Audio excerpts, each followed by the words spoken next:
¿Qué tal? Buenas noches. Bienvenidos a esta primera sesión de la Agrupación Mexicana para el Estudio de Hematología del mes de octubre.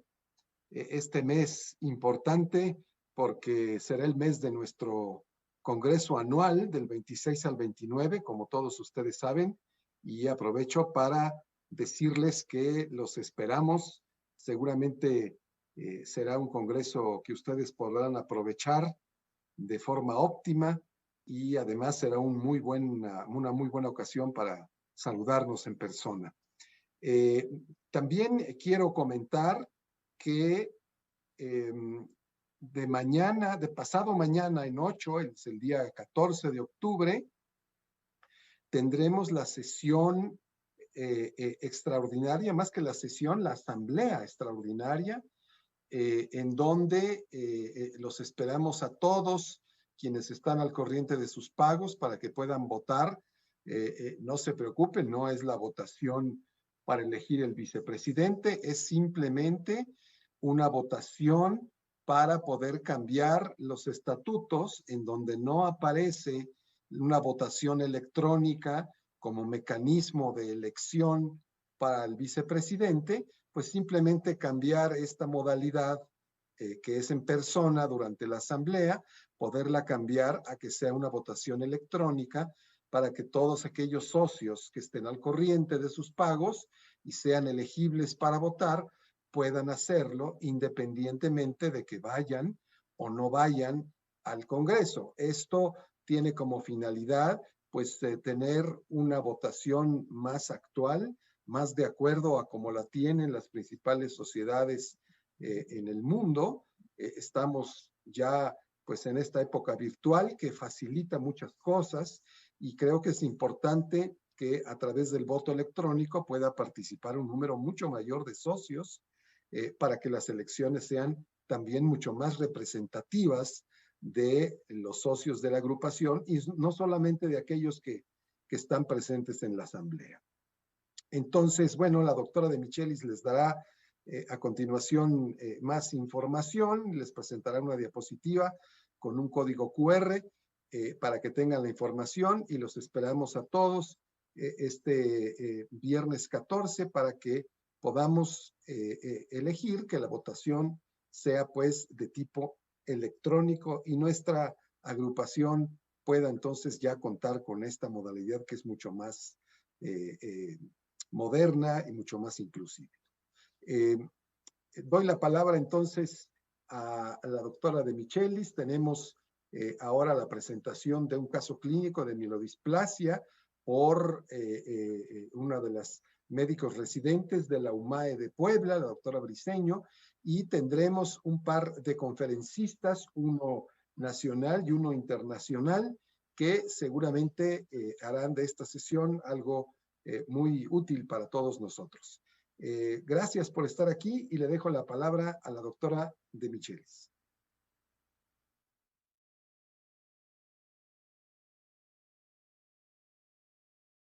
Buenas noches a todos. Bienvenidos a nuestra sesión ordinaria del mes de octubre, que será sobre síndromes mielodisplásicos. Ya les dio la bienvenida el doctor Mellón y se las damos pues a nombre de todos los que somos parte de esta mesa directiva que él preside. Y un par de anuncios antes de empezar ya con nuestros ponentes y la agenda. Lo primero es que ya hemos estado enviando desde hace un par de días los resultados de los trabajos libres que se sometieron para nuestro congreso de octubre. Seguramente entre hoy y mañana terminaremos de enviar a todos sus cartas para pues comentarles los resultados de los resúmenes que enviaron. Y en este QR pueden entrar para poder ver, aunque les va a llegar la información por correo, pero pues tener un acceso directo para ver las características, ya sea del póster o de la presentación oral, si es que su trabajo fue aceptado como uno u otra de estas dos formas de presentación. Además, ya también, como les comentó el doctor Mellón, pues queremos recordarles que la próxima semana, el viernes 14, tendremos de forma virtual a las 6 de la tarde esta Asamblea General Extraordinaria. También pueden a través de este código QR ver la información para que se puedan inscribir y conectarse a esta sesión para poder votar sobre pues, esta aprobación de una votación electrónica. Y finalmente, pues ya entrando de lleno a nuestra sesión del día de hoy. Primero vamos a tener la presentación de un caso clínico por la doctora Liliana Briceño, que es residente de hematología de la UMAE del IMSS en Puebla, y va a estar con ella también el doctor Juan Carlos Solís Poblano, que él es pues profesor ahí en el mismo centro en Puebla y quien lleva la clínica de síndromes mielodisplásicos en dicho hospital y nos acompañará al final también para la sesión de preguntas y respuestas y esta discusión que tengamos con nuestros ponentes. Después del caso clínico tendremos con nosotros a la doctora Pamela Báez, que nos hablará sobre estratificación de riesgo en la actualidad en síndromes mielodisplásicos. Ella es hematóloga formada en el Centro Médico Nacional 20 de noviembre y con un curso de alta especialidad en trasplante en el Instituto Nacional de Nutrición. También tiene una estancia formativa específica en síndromes mielodisplásicos y es actualmente adscrita al Servicio de Hematología del Hospital General de Sonora.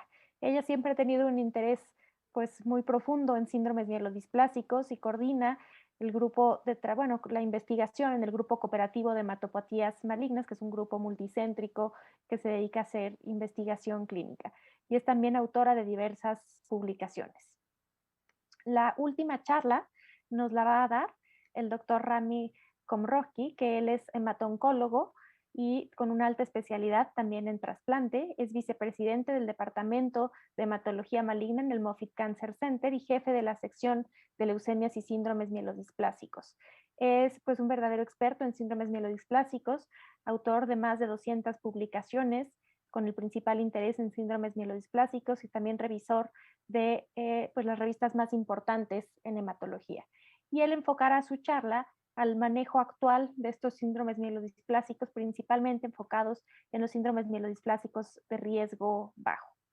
Antes de darles pues ya la palabra a nuestros ponentes, algunos avisos para recordarles algunas cosas logísticas. Lo primero es que todas las preguntas que vayan teniendo las pueden ir metiendo pues en este icono de preguntas, las vamos a ir recibiendo nosotros y al final tendremos pues un buen espacio de tiempo para preguntas y respuestas con nuestros 4 ponentes.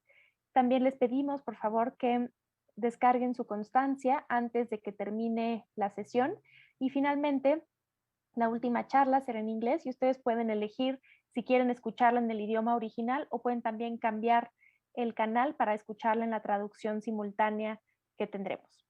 Y pues por mi parte ya los dejo con nuestra primera charla para ver el caso clínico que nos presentarán el día de hoy. Bienvenidos todos.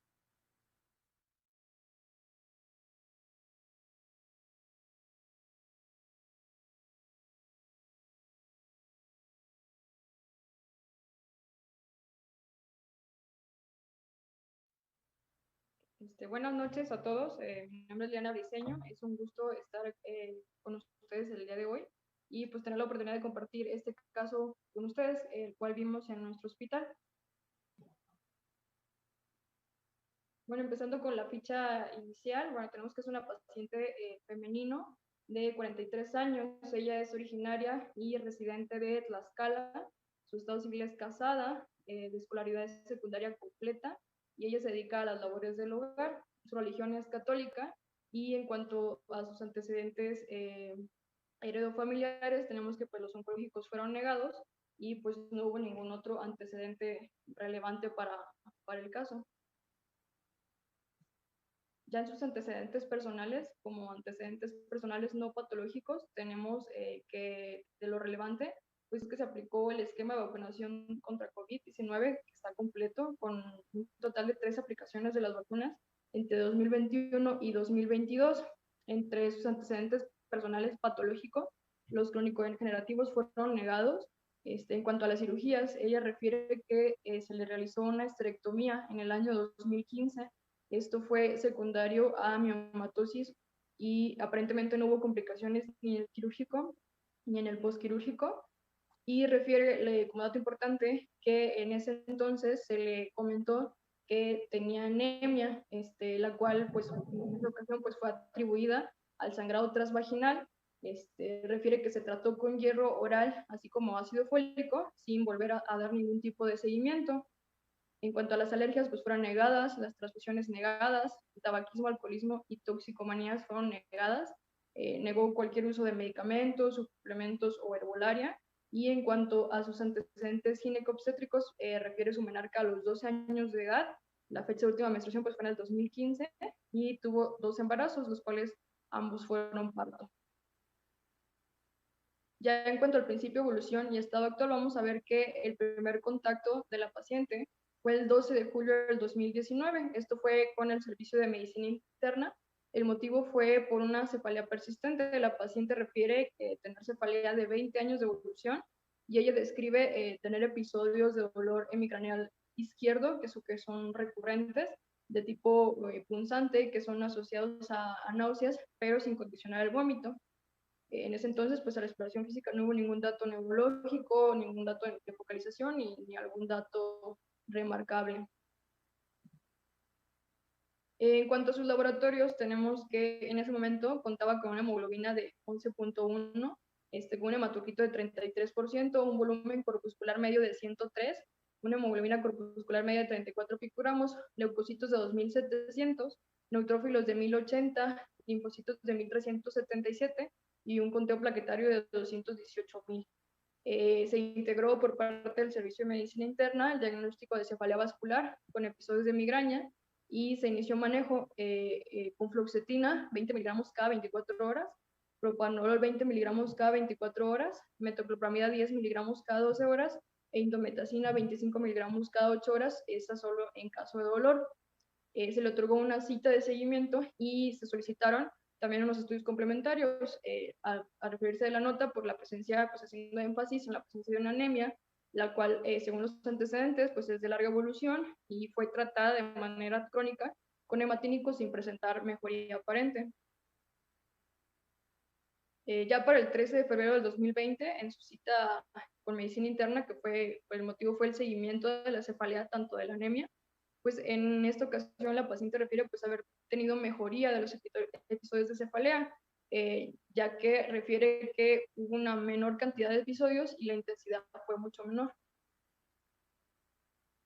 Y bueno, en cuanto a los laboratorios, pues tenemos una biometría hemática con una hemoglobina 9.3, un hematocrito de 28%, un volumen corpuscular medio de 102 y una hemoglobina corpuscular media de 34.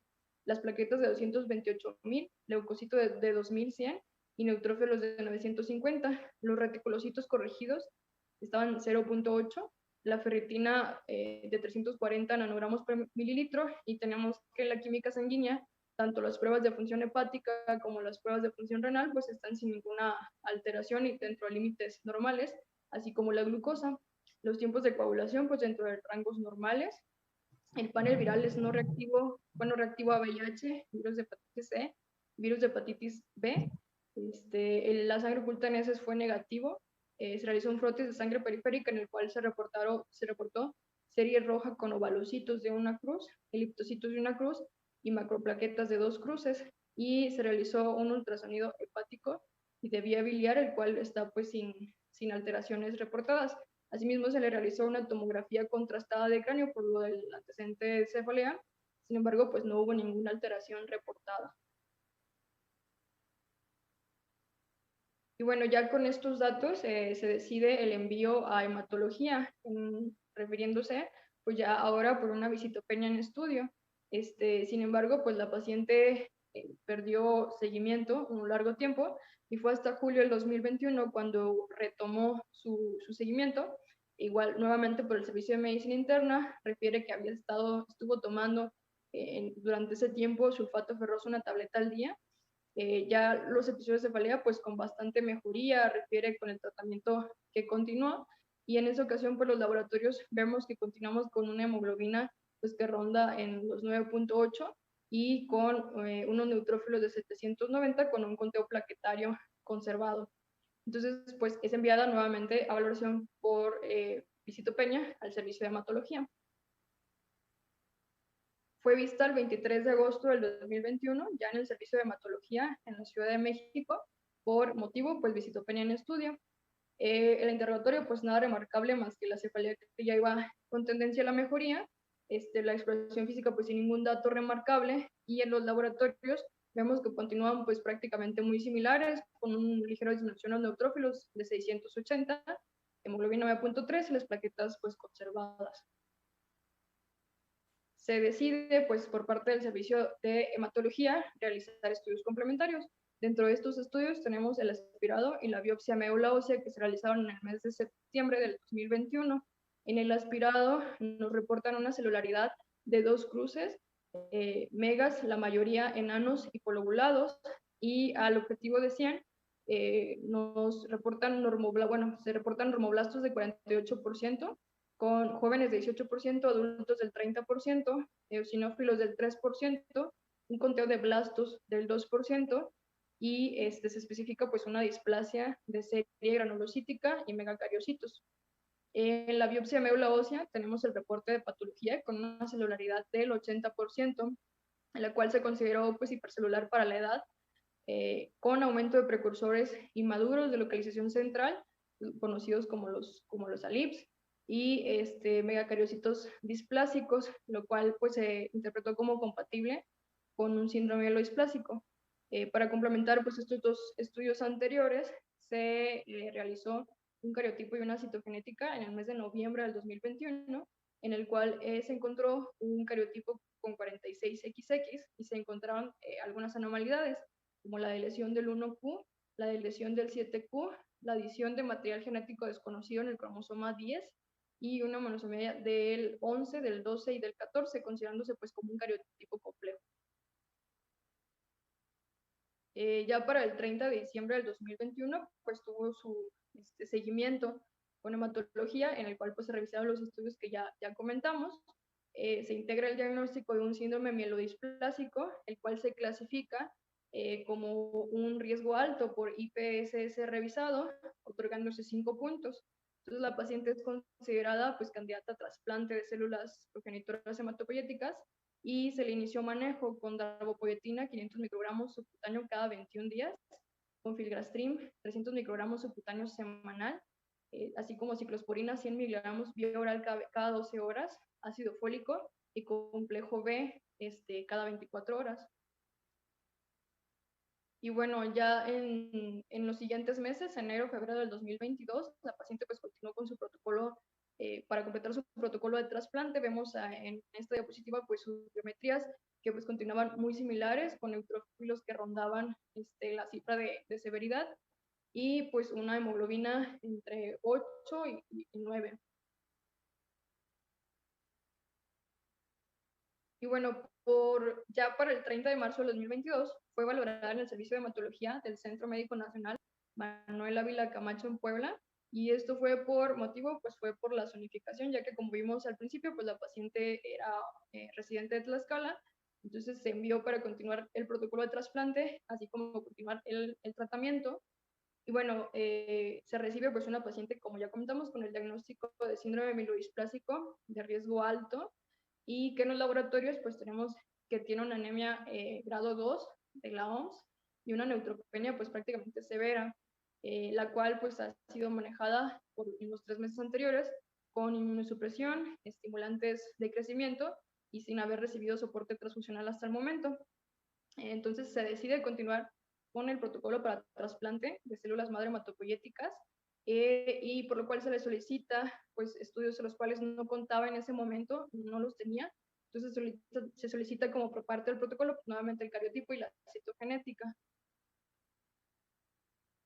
Y bueno, tenemos que ya para la siguiente cita con nosotros, pues tenemos el resultado de los estudios, vemos la biometría pues es muy similar a las anteriores, y tenemos que en los estudios especiales nosotros encontramos un cariotipo 46XX, en el cual se encuentra una lesión del 5Q, la cual se evidenció por FISH, encontrándose 113 células positivas de 200, y el cual fue negativo a deleción del 20Q, a deleción del 7, a mutación P53 y deleción del 17. Entonces se reclasifica esta paciente como un síndrome mielodisplásico con deleción del 5Q, encontrándose de riesgo bajo por IPSS revisado, otorgándose 2 puntos. Entonces, con esto se inicia manejo con lenalidomida, 10 miligramos de oral cada 24 horas por 21 días, y se continúa la aplicación de filgrastim de 300 microgramos subcutáneo semanal, así como hematínicos. Y pues ya como para ver el estado actual de la paciente, pues vemos las biometrías de los últimos 6 meses, en las cuales vemos pues un aumento progresivo de la hemoglobina, así como un aumento en la cifra de leucocitos y pues un aumento de los neutrófilos, que si bien pues ha tenido como algunas mediciones con tendencia a la baja, pues en su mayoría ya están por encima de los 500. Y vemos pues en la última biometría, que es la del 6 de septiembre del presente año, en la cual tenemos pues una hemoglobina de 12.4, leucocitos de 2.720, neutrófilos de 730 y 213.000 plaquetas. Entonces ya con este estado actual de la paciente, pues con eso concluiríamos pues este caso clínico. Hola a todos, antes que nada muchísimas gracias a la AME por la invitación, la verdad es que es un gusto compartir esta tarde con ustedes, bueno, noche ya en Ciudad de México, tarde todavía aquí en Hermosillo, Sonora, y bueno, representar al Hospital General del Estado acá en Hermosillo, Sonora. Bueno, vamos a hablar de cómo estratificamos actualmente el riesgo en síndromes mielodisplásicos ahora 2022, por lo menos lo que tenemos normado de forma internacional. Quiero aclarar nada más mi conflicto de intereses para esta ponencia.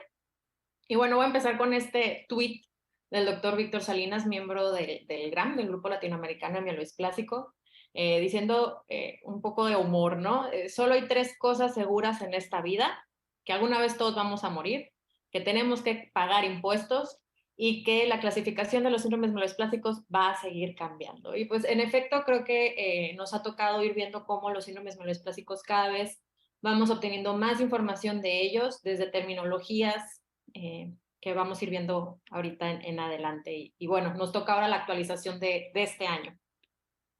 Empezando por el hecho de que la OMS, ahora en el 2022, nos dio la 5ª edición de la clasificación de tumores hematolinfoides.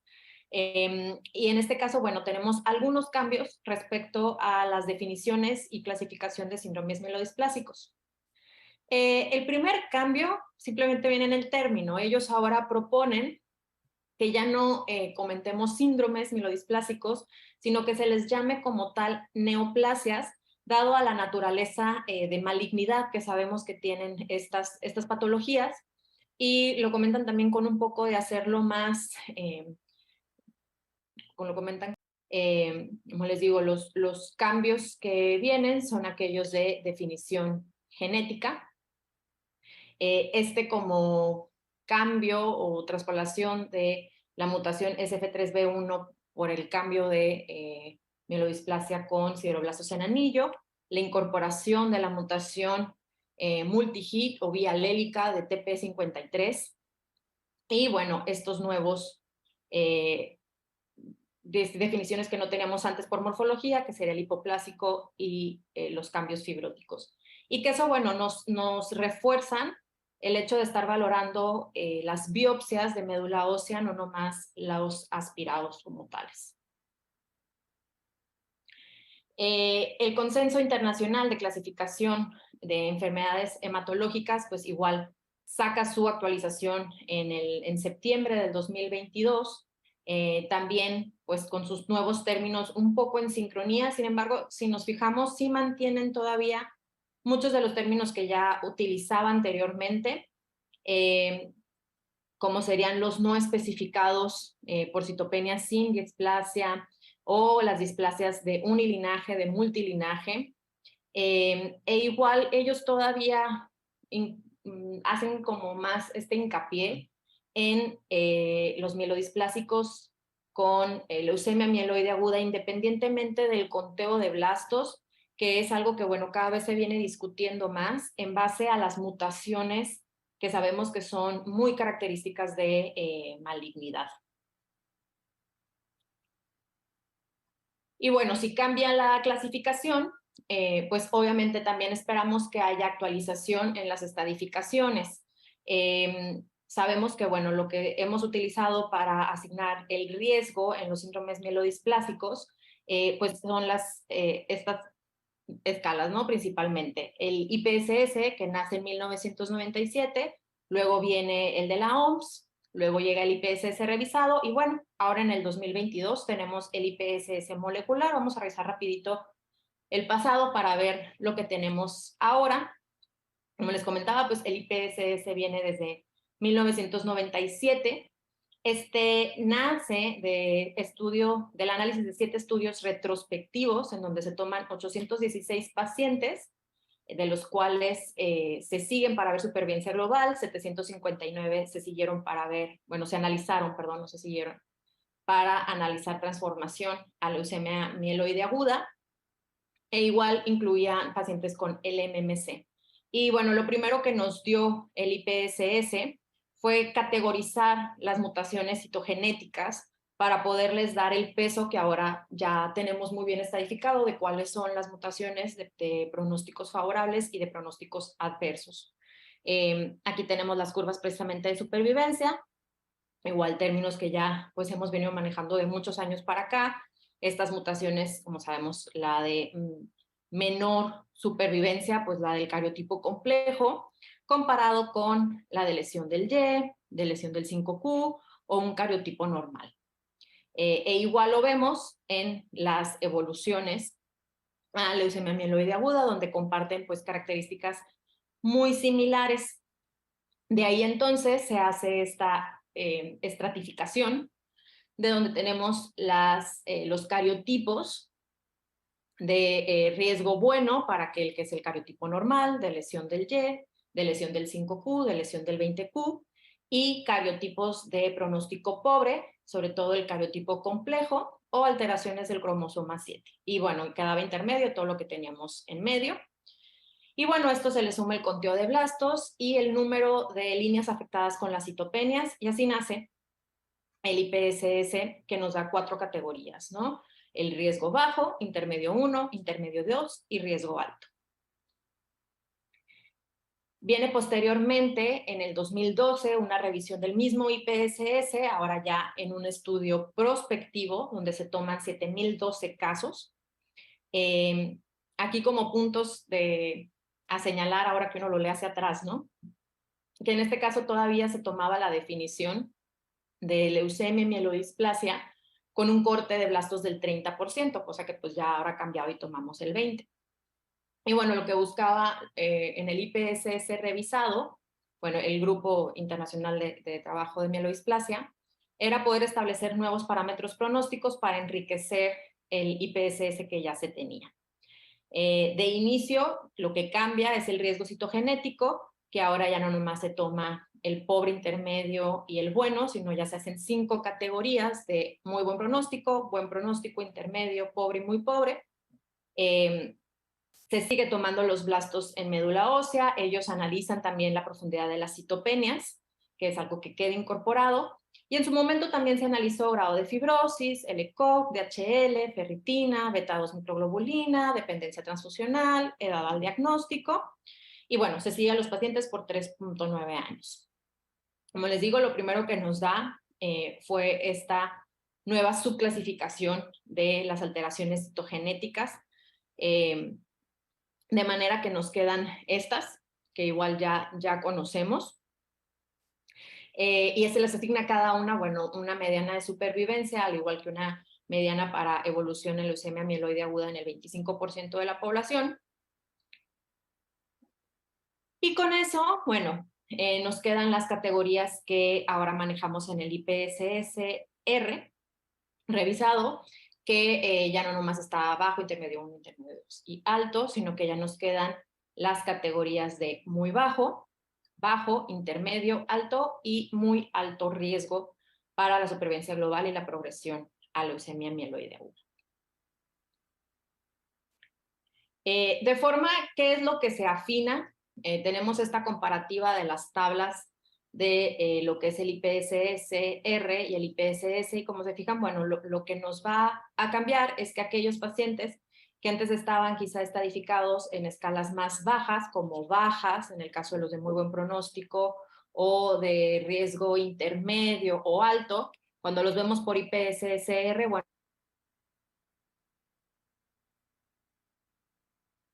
realmente los pronósticos.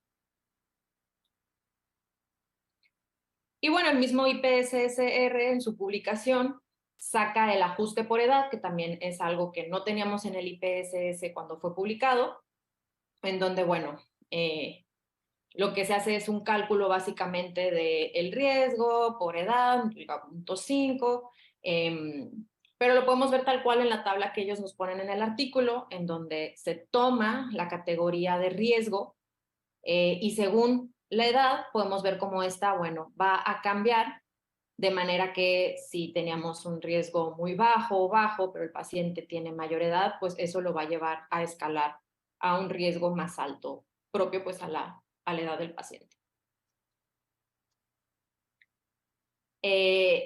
La clasificación de el índice pronóstico de la OMS sale primero en el 2007 con 426 pacientes, posteriormente se hace una revisión en el 2011 y es revalidado en el 2015 con ya una corte mucho mayor de 5.326 pacientes. La ventaja de la escala pronóstica de la OMS, por lo cual sigue teniendo bastante pues, uso, sigue siendo bastante útil para nosotros, pues es que es un score dinámico, ¿no? A diferencia del IPSS, que tiene que ser al diagnóstico, la escala pronóstico de la OMS pues la podemos ir tomando a lo largo de la evolución del paciente. Y aquí, de inicio, en el 2007, cuando se hace la primera vez, toma la categoría en la clasificación de la OMS, se les da un puntaje para esto, toma el cariotipo, que si nos fijamos el cariotipo viene siendo el mismo que el IPSS, y en este caso toma el requerimiento transfusional. Lo que se hace en el 2011 es que se revalora el requerimiento transfusional, mejor se reajusta con lo que sería la cifra de la hemoglobina. ¿Por qué? Porque sabemos que, bueno, el ajuste transfusional en los pacientes puede ser muy variable, sobre todo estos pacientes con anemia crónica, que la tendencia cada vez es ser un poquito más restrictivos con las transfusiones. Entonces se toma el corte de hemoglobina debajo de 8 gramos sobre decilitro para mujeres, menores de 9 gramos sobre decilitro en hombres. Y si vemos las tablas de supervivencia, nos podemos fijar que incluso es un poquito más fino o se separan más cuando tomamos en cuenta la hemoglobina comparado con el requerimiento transfusional. Y bueno, así es como nos queda ya este score y la validación que se hace. Posteriormente, bueno, fue con el IPSS revisado, mostrando que tenían muy buena correlación. Como les digo, la ventaja de la escala de la OMS es esta precisamente que vemos aquí en la tabla 3, en donde lo que nos ayuda es poder ir haciendo ese seguimiento con el tiempo, ¿no? De forma que nosotros podemos calcular el WPSS, que quedaría así finalmente en la tabla 2 que vemos aquí en esta diapositiva, pero podemos ir siguiendo al paciente del tiempo del diagnóstico y con eso nos va a ajustar las supervivencias esperadas para, supervivencia global y evolución a una leucemia mieloide aguda. Les digo, esta es la correlación que se hace con el IPSS-R y el WPSS y que, bueno, mantienen mucha similitud en cómo quedan las categorías. Con eso, pues, le dan el peso a la utilidad que sigue teniendo el WPSS para estratificar pronóstico. Y bueno, ya entrando en lo que comentamos del 2022, pues igual nos cambia lo que sería el IPSS, viene esta nueva actualización, que es lo que se hizo. Bueno, se tomaron a 2.957 pacientes de reciente diagnóstico que no hubieran tenido tratamiento previo. Entre este grupo de pacientes se encontraban 234 pacientes con síndromes mielodisplasicos secundarios y 370 pacientes que tenían mielodisplásicos y mieloproliferativos. Y se validó con una corte japonesa de 754 pacientes, se les dio un seguimiento por 3.8 años para supervivencia global y supervivencia libre de leucemia, que eran aquellos pacientes que, bueno, hubieran fallecido o hubieran transformado a una leucemia mieloide aguda. Y bueno, lo que vemos es que desde un inicio ya vemos como refinamiento del pronóstico, porque bueno, cuando se compara con IPSS-R, el 46% de los pacientes fueron restratificados, incrementando de esta restratificación en la mayoría de ellos, 74%, una categoría de riesgo mayor que la que estaba estadificada con el IPSS-R. Y empezando por el puro hecho de la detección de las alteraciones. Cuando se vio las alteraciones, citogenéticas, solamente se detectaron en el 41% de estos 2.957 pacientes, comparado con las alteraciones moleculares que fueron detectadas en el 94% de los pacientes. O sea, sí, una gran diferencia en lo que podemos detectar cuando hacemos solamente citogenética comparado con cuando hacemos estudios moleculares de mutaciones. E igual, pues el promedio de mutaciones por paciente era de 4. ¿Qué es lo que se ve al momento de hacer el análisis de estas mutaciones?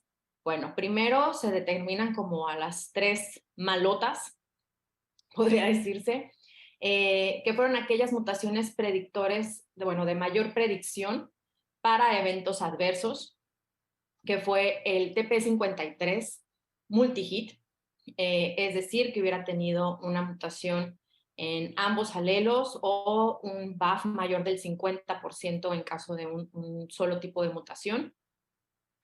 El FLT3, tanto en su forma de internal tandem duplication como de tirosina quinasa, ambas tenían un predictor adverso.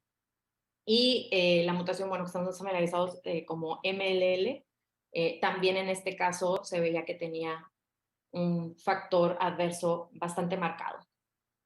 Se encuentran estas mutaciones ASXL1, BCOR, STH2, NRAS, RUNX1, STAC2, U2AF1, como mutaciones con valor significativo para los 3 desenlaces: supervivencia global, supervivencia libre de leucemia o transformación a leucemia mieloide aguda. Y bueno, algo que también ya se ha venido hablando mucho, pues ese F3B1 como una mutación de buen pronóstico. Sin embargo, algo que ellos igual son más finos en su análisis es ver la asociación de esta mutación con otras mutaciones concomitantes y subclasifican a la presencia de la mutación de SF3B1 en base a estos patrones. De manera que tenemos a la mutación de SF3B1 5Q, cuando teníamos pues estas dos concomitantes, SF3B1 beta, cuando esta venía acompañada de estas alteraciones moleculares que fueron detectadas en ese grupo de pacientes con la mutación SF3B1, o alfa, si era únicamente esta mutación. Y lo que se observó es que el buen pronóstico se mantenía solamente cuando teníamos SF3B1 alfa. No se repetía con 5Q o con beta. Entonces, bueno, de ahí también como afinar de qué vamos a hablar cuando hablemos de mutación de buen pronóstico de SF3B1. De manera que ellos arman la escala de esta manera. Analizan los riesgos de cada una, bueno, de diversas variables, dándole mayor peso a esto.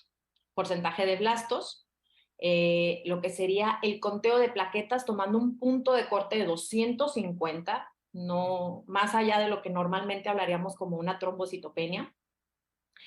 Los gramos de la hemoglobina como una variable lineal, no como un punto de corte de una cifra. Se mantiene la citogenética en las 5 categorías del IPSS revisado y se toman 16 genes, que fueron los que ellos vieron que tenían asociaciones de riesgo en variables dicotómicas de ausente o presente. Y bueno, se observa, como ya les comentaba, las 3 variables de mayor riesgo adverso, que eran las que platicábamos ahorita, la TP53, MLL, FLT3, y aquellas pues de mejor pronóstico. Realmente, bueno, se las marco aquí en verde por lo que comentábamos del SF3B1 con 5Q, que si se fijan mantiene un hazard ratio a favor del riesgo, mientras que cuando vemos el alfa, pues realmente mantiene, bueno, en su número de hazard ratio lo mantiene a favor. Y realmente cuando ellos ven los biomarcadores entre IPSS-R e IPSS molecular, ven que los únicos biomarcadores estables que realmente mantenían tanto riesgo alto o factor benéfico, pues eran estos dos, ¿no? TP53 y SF3B1. Entonces, bueno, con eso se concluyen estas variables, ya las comentábamos ahorita, de manera que nos queda esta categoría.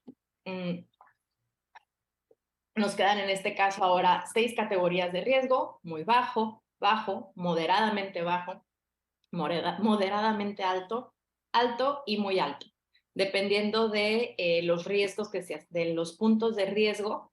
Ellos toman un punto de corte de lo que sería el riesgo estándar y de ahí se van, que sería el punto de corte aquí, sería el 0, y de ahí se van a la mitad del riesgo, 75, 100 e igual, doble, triple, cuádruple.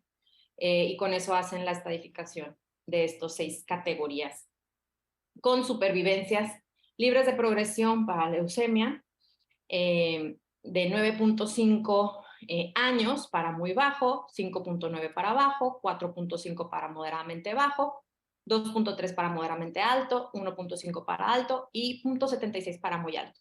Y ya en la supervivencia global, pues respectivamente 10.6, 6, 4.6, 2.8, 1.7 y 1. E igual, pues nos ponen las mismas clasificaciones en base a los años de seguimiento. Esto es como observamos las tablas de supervivencia con esta nueva clasificación.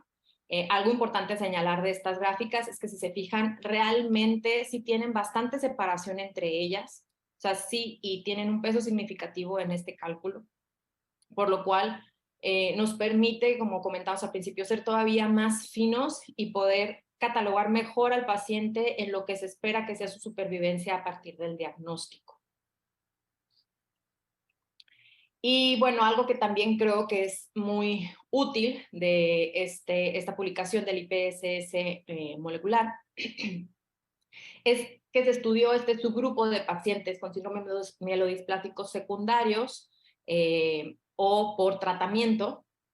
Y cuando vemos las curvas de supervivencia libre de leucemia para los pacientes, si se fijan, son muy similares. Vemos en la línea azul lo que serían los síndromes mielodisplásicos secundarios o asociados a tratamiento y los síndromes mielodisplásicos primarios en rojo. Entonces, al seguirlos en las diferentes categorías, muy bajo, bajo, moderado, alto, muy alto, las curvas se mantienen prácticamente iguales, ¿no? Van muy de la mano. Lo que nos habla de que, bueno, el IPS molecular pues igual tiene buena correlación para este grupo de pacientes y, bueno, nos va a resultar muy útil para analizarlos. La escala suena compleja. Yo al momento de la primera vez que leí esto dices, bueno, una lineal y es, pero nos podemos facilitar la vida. En la misma puntuación de los síndromes mielodisplásicos, el Grupo Internacional de Trabajo nos pone una plataforma en la página en línea, próximamente apps en celular para que podamos calcularlo, ¿no? Este es un ejercicio que yo hice con un paciente, el último paciente que diagnosticamos con mielodisplasia en el Hospital General, en donde, bueno, ponemos la edad, qué categoría de riesgo tiene, la hemoglobina, como les digo, es una variable lineal, igual que el conteo de plaquetas, que está el punto de corte, pero aquí en esta página lo manejan, que pongas tal cual la cifra. Y bueno, ¿qué hacemos? Nosotros, honestamente, ahorita no tenemos el acceso a secuenciación. Simplemente marcarlo, ¿no? Les decía, son variables dicotómicas de mutado o no mutado, pero te da la opción de ponerlo como que no se realizó la prueba. Y bueno, te ponen, ¿no? O sea, ¿qué score le darían por IPSSR? Y pues que en este caso por las mutaciones no puede ser catalogado, pero sí te pone cómo sería el mejor y el peor pronóstico en base a lo que pues ingresaron de datos. Bueno, esto es lo que tenemos en el 2022 a nivel, digamos, que internacional, pero yo creo que reconociendo la realidad, la centralización de estas pruebas diagnósticas de secuenciación pues es muy marcada, no todos tenemos el acceso, por lo cual creí importante comentar rápidamente, para no robar mucho más tiempo, a las herramientas que sí tenemos. Y tomé un par de estudios que son hechos en Latinoamérica. Uno con la citometría de flujo, que creo que es una herramienta que la mayoría de los hematólogos, por lo menos aquí en México, sí contamos con el acceso más descentralizada. En donde, bueno, lo primero es saber que el OGAT score, que es un score de inmunofenotipo que nos ayuda a corroborar el diagnóstico, ya fue validado en una población latinoamericana, entonces sabemos que este es útil simplemente para diagnóstico. Y en cuestión de pronóstico, ¿qué tenemos de la citometría de flujo? No hay como tal algo estandarizado, pero sí se han hecho estudios al respecto. Este es un estudio que se realizó en 95 pacientes brasileños, se tomó con 15 cortes relacionados con edad, se hicieron combinaciones por citometría de flujo recomendadas por el Euroflow, y los puntos que se vieron que tenían mayor peso en cuestión de riesgo pronóstico para supervivencia global fue la presencia de CD16 en los monocitos, el total de monocitos, obviamente pues la edad, el IPSR, así como el conteo de CD34. De forma que ellos toman estas variables y hacen una escala pronóstico, asignando puntaje a cada una de estas variables. Se tomaba un punto si tenían un porcentaje de CD34 positivos mayor al 2%, un punto si había progenitores de células B menores a 0.5%, o si se contaba con células totales nucleares o monocitos CD16 positivo mayor de 1%, pues un punto. Y con esto hacían un score muy sencillo de 3 puntos, que es el score que vemos aquí en nuestra gráfica A, de 0 puntos, 1 punto, 2 puntos, comparado con el IPSSR, y bueno, tenían correlación muy similar para poder asignar los riesgos.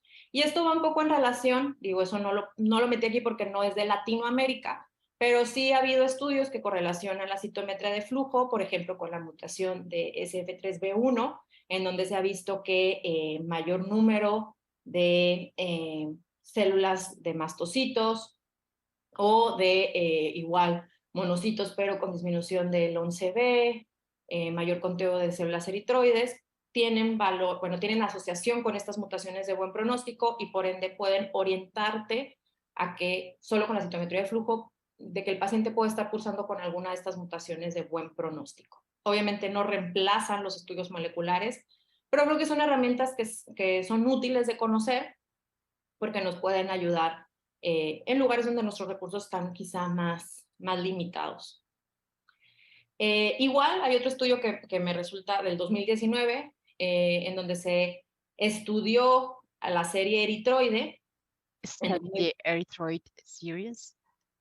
En 2.453 pacientes de reciente diagnóstico, e igual lo que se vio fue simplemente, así sencillito, contar células eritroides. Menos del 10% se le asignó un pronóstico pobre, aquellos grupos que tenían del 11 al 25% o más del 45% un pronóstico intermedio, y 26 a 45% un pronóstico bueno. Y las supervivencias globales, pues aquí están, ¿no? Marcadas 23 meses para el pronóstico pobre, con una progresión a leucemia mieloide aguda de 46 meses, 41.5 meses para pronóstico intermedio, con 113 meses para leucemia mieloide, y 49.4 meses para aquella categoría de pronóstico bueno. Entonces, de nuevo, es una herramienta, digamos, sencilla. Igual hicieron las curvas como refinamiento del IPSSR con el conteo en aspirados de médula ósea de serie eritroide, y bueno, las categorías quedan muy similares cuando se añade esta variable del conteo de componente eritroide. Y bueno, nada más recordar lo que siempre se ha tenido, la DHL. Se sabe que si tenemos una DHL elevada, tal cual hay estudios que toman el punto de corte de 300, se asocia a supervivencias globales más cortas, francamente más cortas, 10.3 meses contra 33 meses. El índice de Charlson, que nos ayuda a medir comorbilidad, igual es una herramienta clínica que se puede hacer rápidamente en el consultorio, pues también está francamente asociada a mayor de 4 puntos o mayor de 3 puntos a mayores tasas de mortalidad. Y bueno, puntos que ya hemos tomado de mucho tiempo atrás, pero estar al pendiente pues de los niveles de ferritina, el requerimiento transfusional, la edad. Y bueno, nada más como comentar rápidamente un poquito esto de la realidad que tenemos en Latinoamérica. De hecho, esta tabla la tomé del escrito del doctor Jaap Strebner, que salió en el suplemento de AME 2021, publicado en el 2022, en donde tomamos pues como un poquito las realidades, qué es lo que nos falta. Pues nos falta datos epidemiológicos, demográficos, estudios. Hay pocos estudios cooperativos regionales, faltan ensayos clínicos. Pero bueno, ¿qué es lo que se está haciendo? Pues bueno, cada vez se están haciendo más encuestas, se están buscando hacer entrenamientos, creación de registros. Igual, cada vez se está promoviendo más la investigación básica, los ensayos clínicos. Y bueno, mucho de esto se está haciendo a través del GLAM. Sí, es un poquito de promoción. Estos son estudios que encontré publicados en Latinoamérica. Y un poquito igual, como conocer qué es lo que tenemos, pues para saber qué es lo que hacemos. Respecto a citometría de flujo, la encuesta en 15 países de Latinoamérica, bueno, realmente somos pocos los que nos apegamos al panel que está recomendado para mielodisplasia. ¿Qué es lo que sabemos de cómo les va a los pacientes con alto riesgo de mielodisplasia en Latinoamérica? Pues supervivencias globales pues de 13 meses, la vida real. Igual, cuando hablamos de síndromes mielodispláticos secundarios, igual aquí tenemos nuestras distintas tasas de supervivencia. 13% cuando son secundarios, 54% cuando son primarios. Estos son de cortes argentinas. Y pues la trombocitopenia, creo que también esto nos es muy útil como factor pronóstico. Esto es lo que hay en México. Realmente hay muy pocas publicaciones en México. Estos son estudios del 2016 y lo otro son tesis en la UNAM, que igual aquí nada más tomar como factores pronósticos. Seguimos usando el cariotipo. En este caso fue una utilización de biopsias para medir células mesenquimales, en donde se vio que la densidad alta de células estrimales generaban supervivencias globales menores. Y bueno, ¿qué concluimos de esto? Bueno, y como volvemos al mundo internacional, pues que hay un ajuste a la clasificación de la OMS. Eso nos va a ayudar a ser más finos en nuestro diagnóstico, favorecer o darle mayor peso a la realización de la biopsia de la médula ósea. Aún así, el IPSS-R sigue siendo el pilar para la estratificación de pronóstico. El IPSS molecular viene a enriquecerlo, a reafinarlo.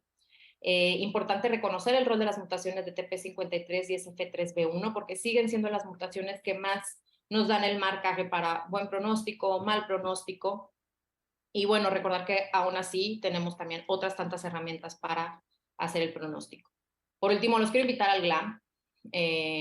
Nos falta participación de México en el GLAM. Tenemos el registro, que creo que eso nos va a ayudar a hacer buenos datos de qué es lo que está sucediendo en Latinoamérica, en México, con los mielodisplásicos, y en base a ahí pues poder tomar medidas de acción. Y bueno, eso es todo por mi parte. Muchas gracias. Les robé creo que un poco de tiempo, pero bueno, gracias por todo.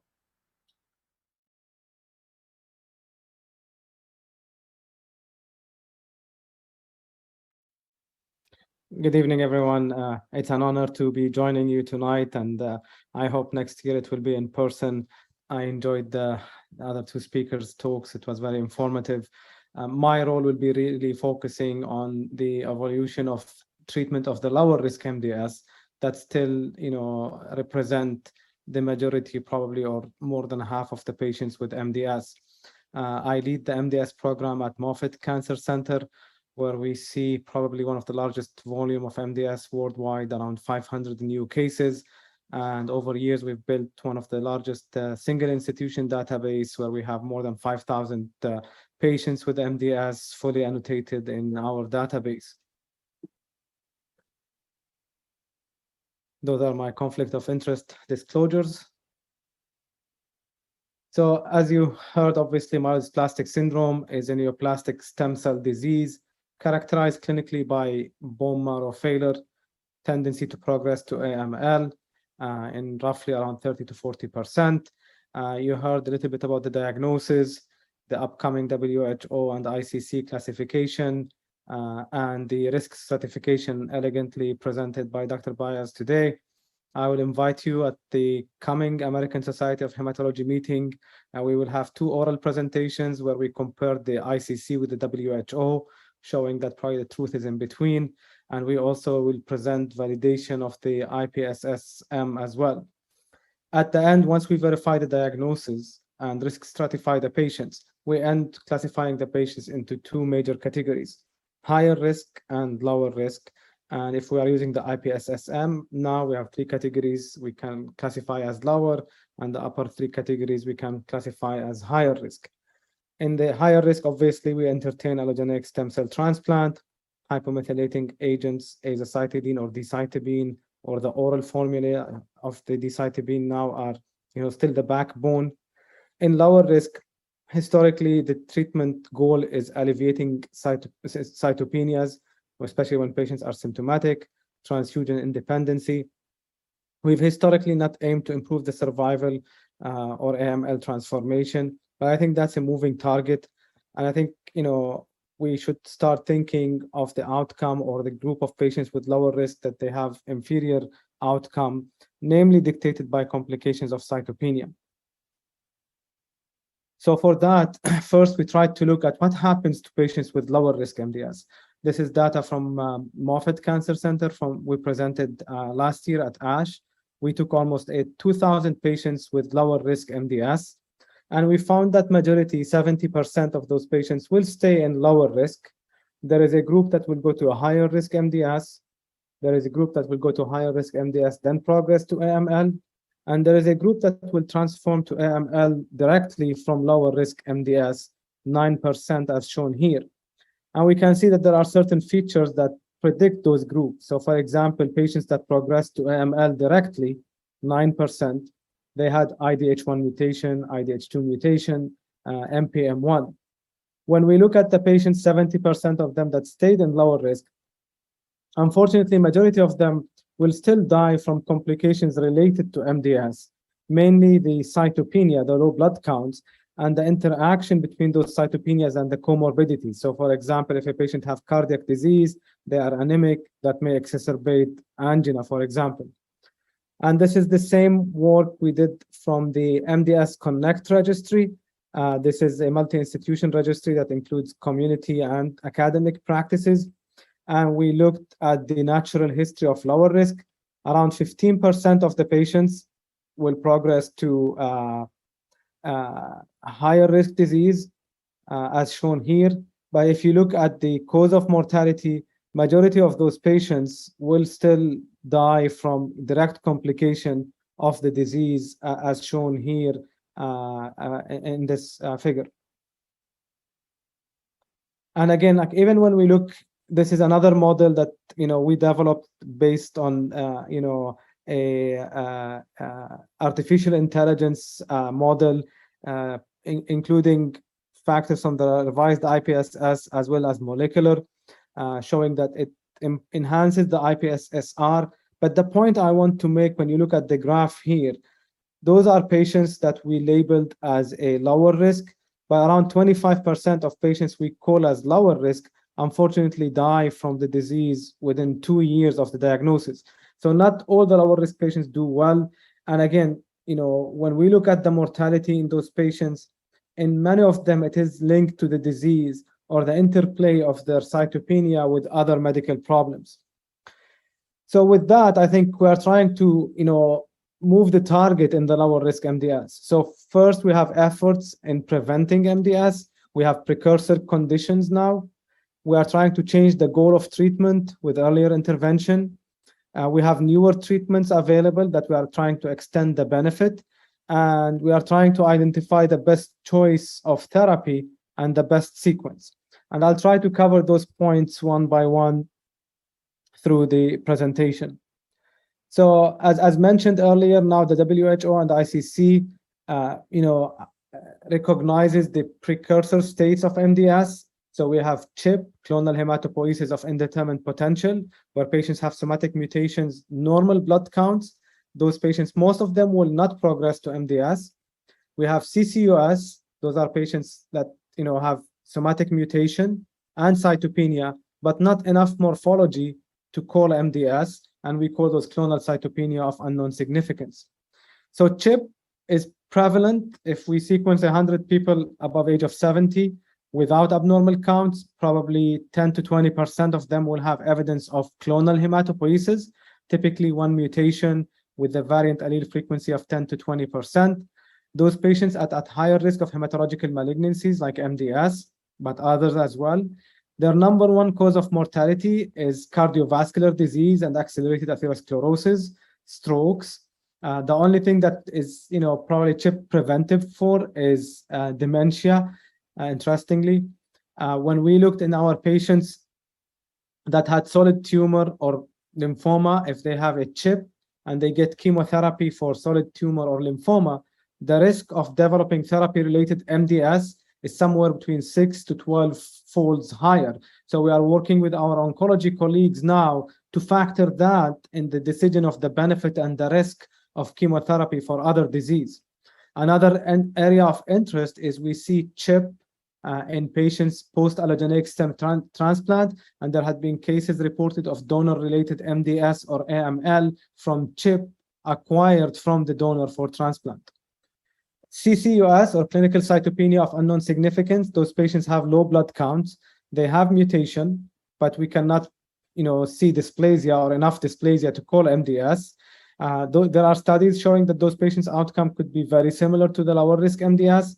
The risk of progression depended on the number of the mutation, the type of the mutation, and the variant allele frequency. But the line between CCUS and lower risk MDS is really very fine, and probably at one point we will consider those as one entity. And there are some studies looking at response and outcome for those patients. Some of patients with CCUS have profound cytopenia that need treatment, and this is the data from Mayo Clinic showing responses to growth factors, hypomethylating agents, and other. There are efforts now to try to look at intervention at the level of CCUS to prevent frank progression to MDS. There is ongoing study with high-dose vitamin C IV in TET2 mutant patients. There is a study planned to be done with canakinumab, which is an anti-interleukin.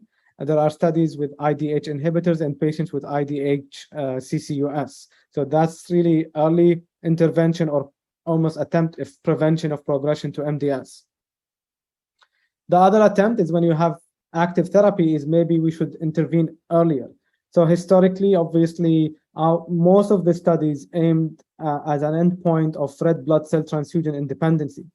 As the case discussed today in deletion 5q, we have an effective treatment, lenalidomide. So our colleagues in Spain conducted this study called the Centra-Rev study, where they challenged the clinical dogma of a transfusion independency endpoint and said, can we look at the transfusion-free survival, the time it will take to the patient to become transfusion dependent since we have effective treatment.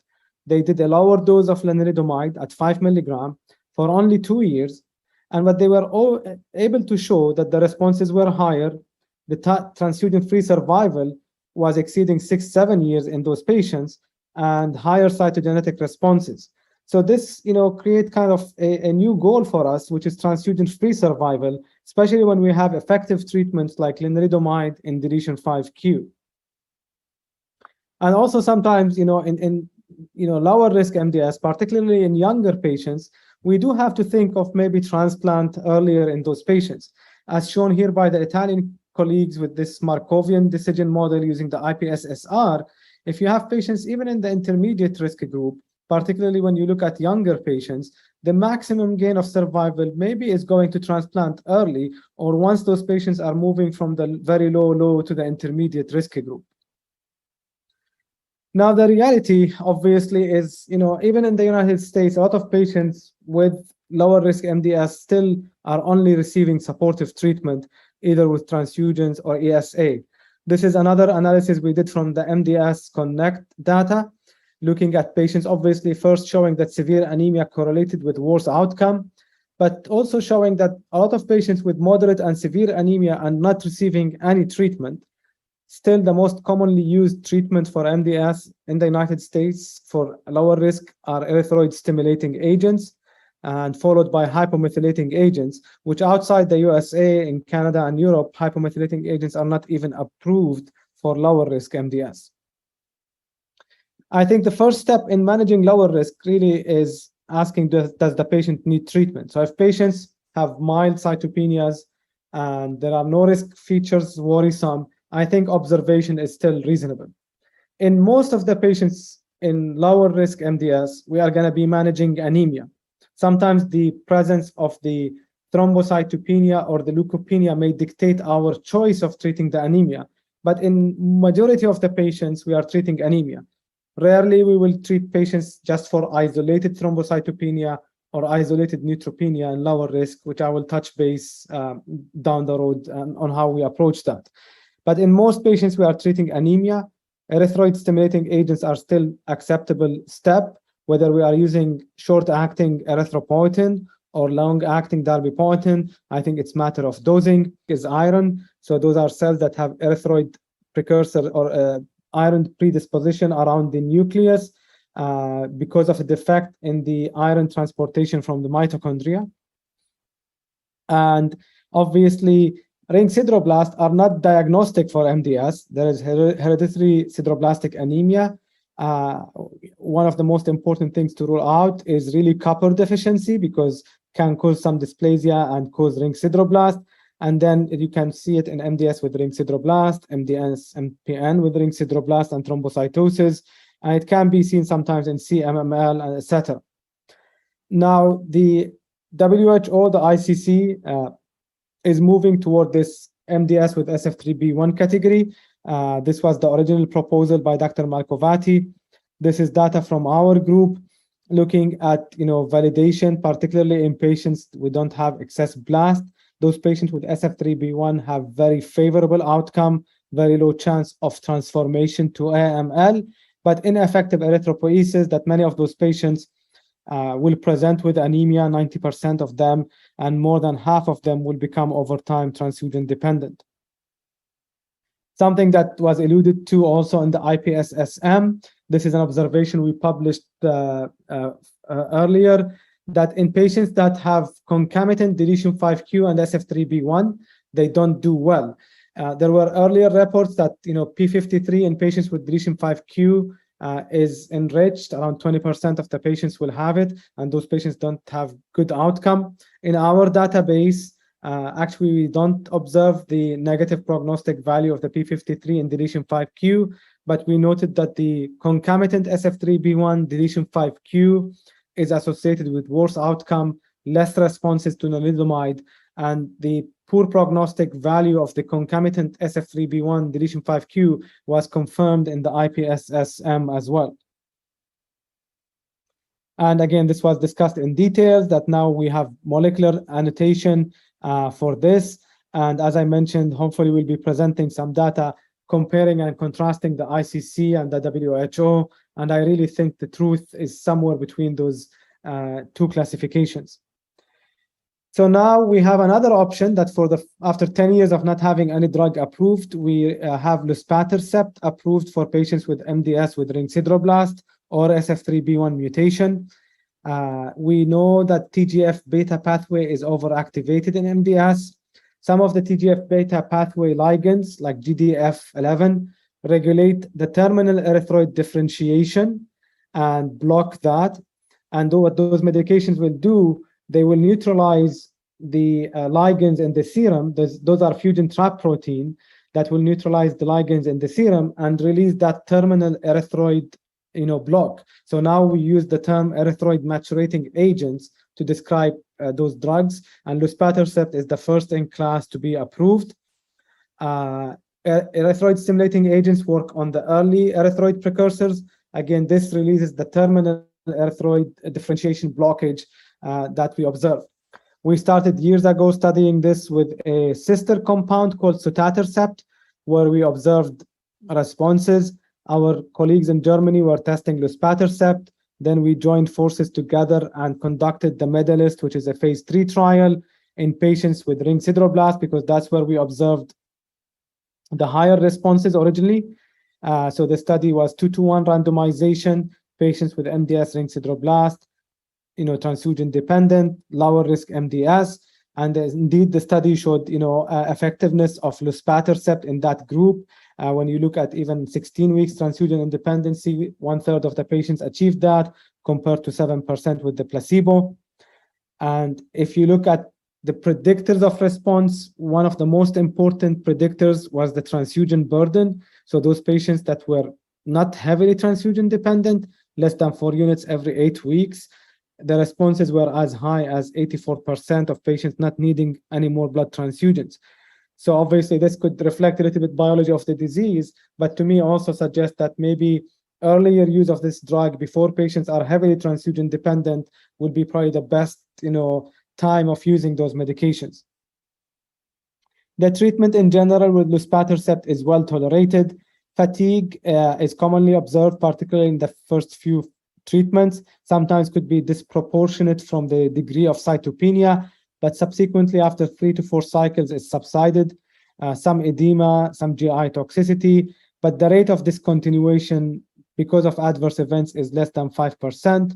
In the update, there is really no signal of this increasing risk of AML or fibrosis. We looked at a smaller subset of patients that were included in the study, around 23 patients that meet the diagnostic criteria of MDS, MPN with ring sideroblasts and thrombocytosis. And again, we see the same benefit where if you look at patients that had even more than 48 weeks duration of transfusion independency, 1/3 of the patients achieved that, 64% of the patients achieved the primary endpoint. So the benefit is seen in a small subset of patients with MDS, MPN, RST. And for that, the FDA actually included in the label of the FDA approval, the MDS, MPN with ring sideroblast and thrombocytosis. This is update on the data with luspatercept presented by Dr. Fenot at the past EHA meeting, showing again that the responses in patients, with luspatercept are approaching around, 1/3 of those patients will have more than 16 weeks transfusion independency. Half of the patients achieve the primary endpoint. And looking at the cumulative duration of blood transfusion independency, the average duration is more than a year and a half. What's peculiar with luspatercept, and from our experience, that you may not see it like lenalidomide. You're not going to see the patient hemoglobin improving to 13 or 14. You will see those patients' hemoglobin going up from 7, 8 to the range of 9 and 10. They stay there. They don't need any blood transfusions. Every now and then, if they had an event, infection, they may need 1 blood transfusion, and then they go again into that duration. So it's a little bit different pattern of response than what we see with lenalidomide, for example. But there is no doubt that it's effective treatment. The medalist included 153 patients. At Moffitt, so far, we have treated around 120, 130 patients since the approval, and we will be presenting data at ASH also about the real-world data that we acquired through our experience. There are other areas where luspatercept is being looked at. There is study finished accrual called COMMANDS that's moving luspatercept up front in comparison to erythroid-stimulating agents, not only in ring sideroblasts. Those patients are transfusion dependent, and we are starting another study in patients that are not transfusion dependent, comparing to erythroid-stimulating agents as first line. There are ongoing studies looking at luspatercept combination with lenalidomide. Another option of treatment in the lower risk are immunosuppressive therapy, ATG plus minus cyclosporin. There are several factors that predict the response. Some people use this particularly for hypoplastic MDS. The NIH model and data suggest that age is the most important. So if you see younger patients with lower risk MDS, regardless of the cellularity, those patients may have more than 50% chance of response to ATG plus minus cyclosporin, one of the few treatment options that will give you trilineage responses and durable responses. In our experience, and we've published on this, patients that are young, early in the course of the disease, absence of deletion 5q or SF3B1, it could be really a reasonable option. As I mentioned, other centers use this only in hypoplastic MDS, but I think, again, you will lose opportunity in younger patients not using this option, and you don't really have to be hypoplastic. Now, we mentioned lenalidomide as treatment of choice for patients with del5q. How about non-del5q?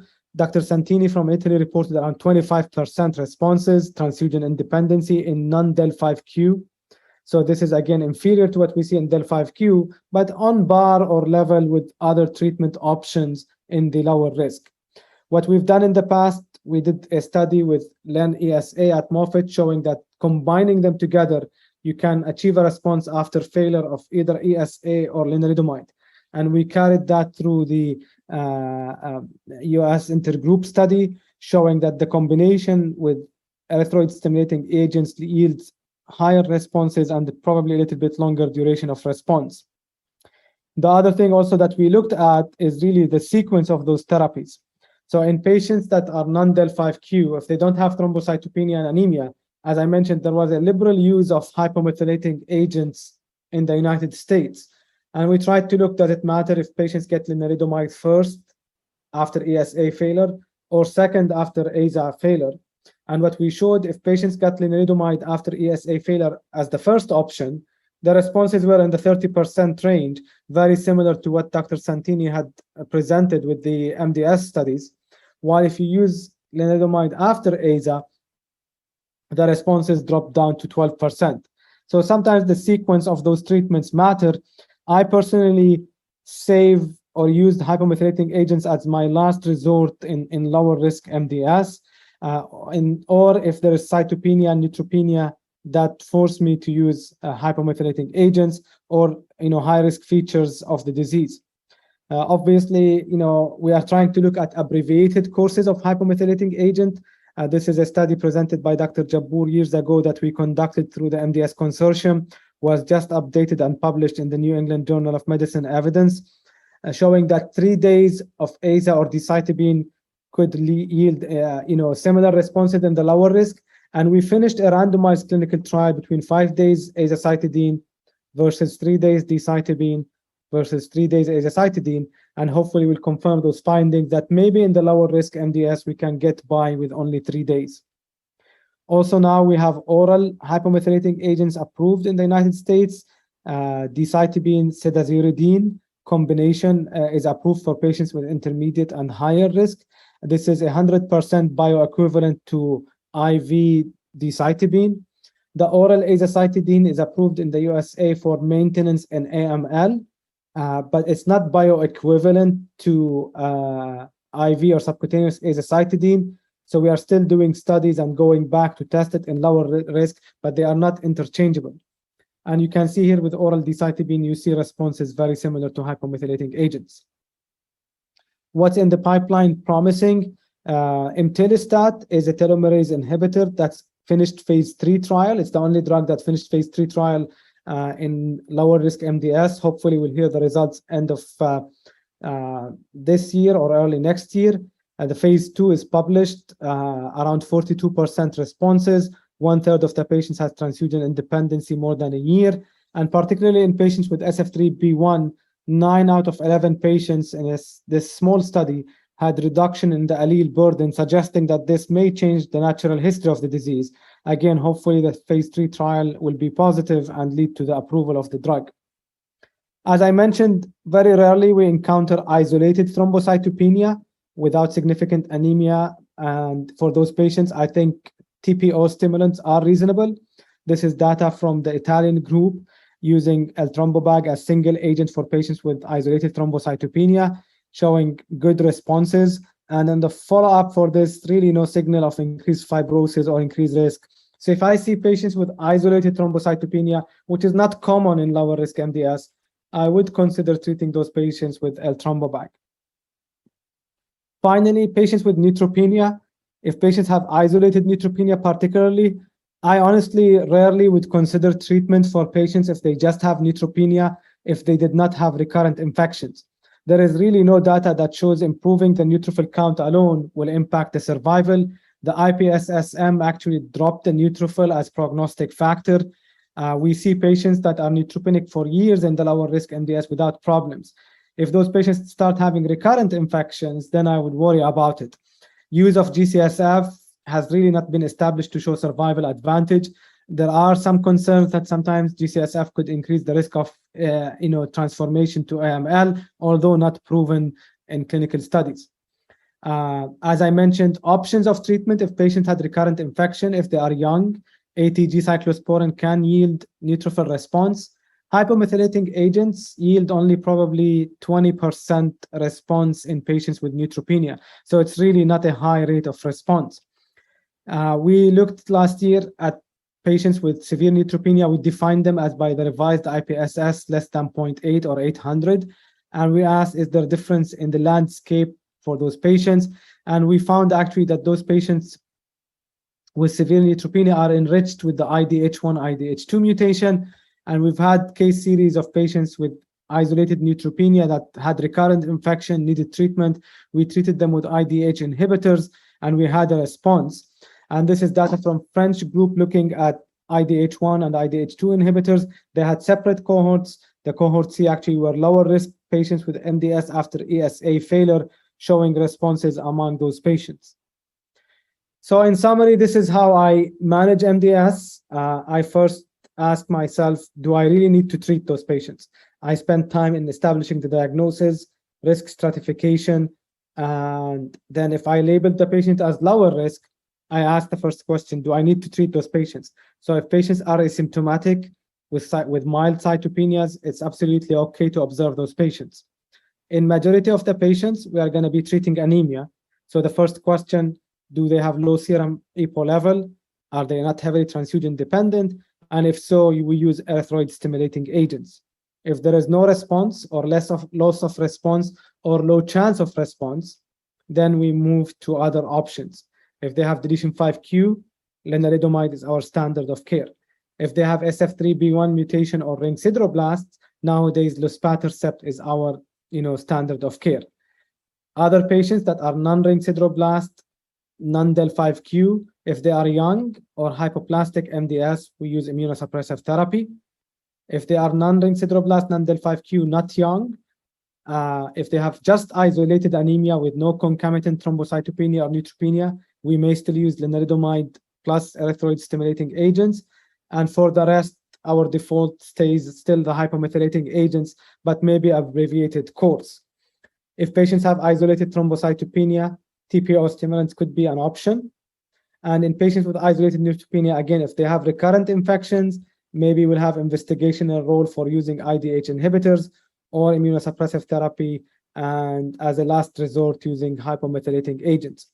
Again, in younger patients, after failure of standard treatment, I think we should consider allogeneic stem cell transplant. And in patients that have evidence of excess iron overload, we should consider iron chelation among that group. With that, I would stop. I'd like to acknowledge, obviously, all our patients and their caregivers. This is the Moffitt MDS team. I'm always happy to answer any questions regarding patient care. This is my email. Please feel free to email me at any point. Thank you very much for listening.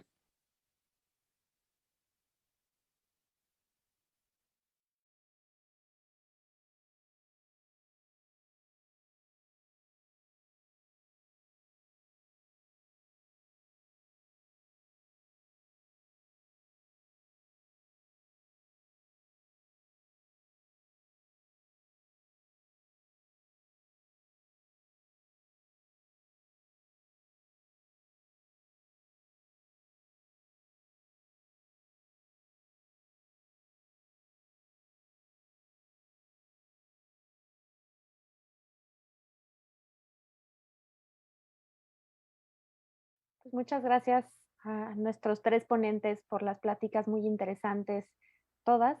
Antes de empezar con las preguntas, que les voy pidiendo que los que no han hecho las preguntas las hagan a través de la plataforma, el doctor Mellón quería comenzar con algunos comentarios muy interesantes sobre el caso que nos presentaron. Adelante, doctor Mellón. Gracias, Roberta. Buenas noches. Bueno, lo que quiero comentar es el hecho de que el primer resultado de la citogenética del paciente que nos presentó la doctora Briceño es diametralmente opuesto al resultado de una segunda determinación. Según entiendo, en el primero había un cariotipo complejo con múltiples alteraciones y en el otro pues habría una de lesión 5Q, lo que hace que los tratamientos sean también totalmente diferentes. En uno, pues habría que pensar inclusive en un trasplante, como se comentó, y en el otro, bueno, pues la lenalidomida es un agente muy útil, como ustedes pueden ver. Y esto lo quiero comentar porque en México es una situación que no es infrecuente.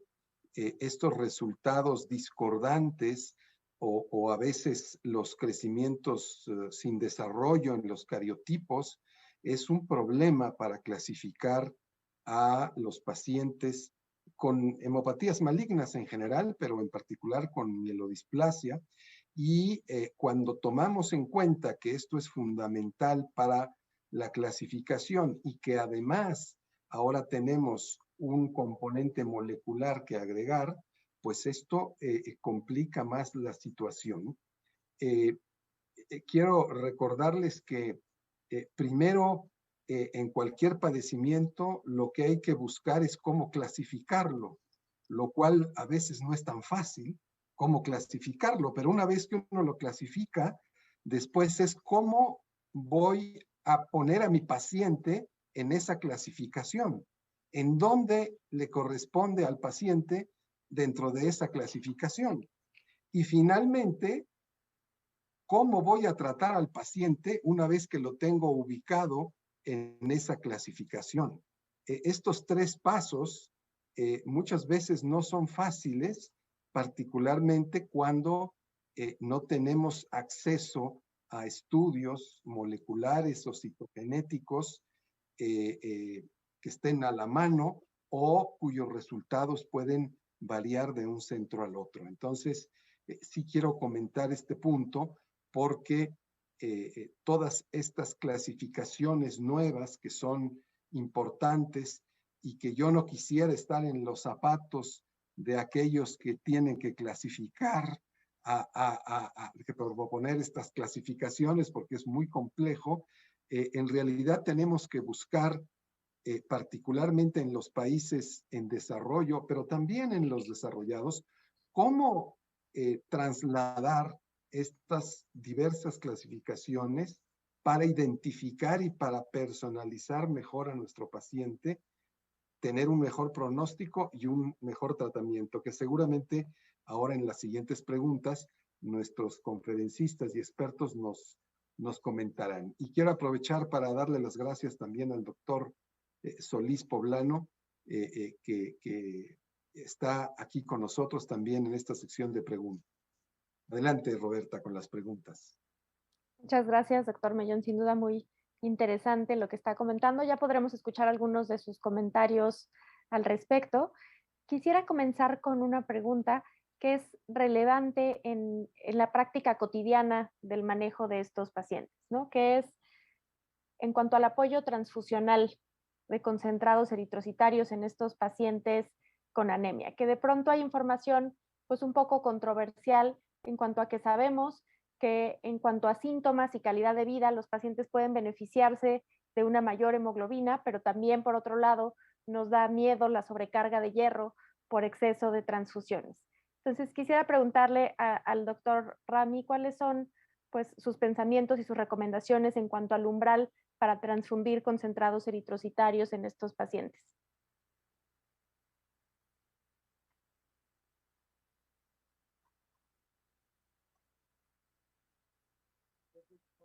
Esta es una buena pregunta y creo que no hay un número mágico para considerar una transfusión. Como se ha mencionado, es un balance entre la carga de la transfusión y la sobrecarga del hierro y los síntomas del paciente. Para iniciar el tratamiento, pues no existe un consenso. Yo pienso cuando el paciente tiene menos de 9 gramos, inicio un tratamiento con un agente estimulante porque no quiero que baje de 7.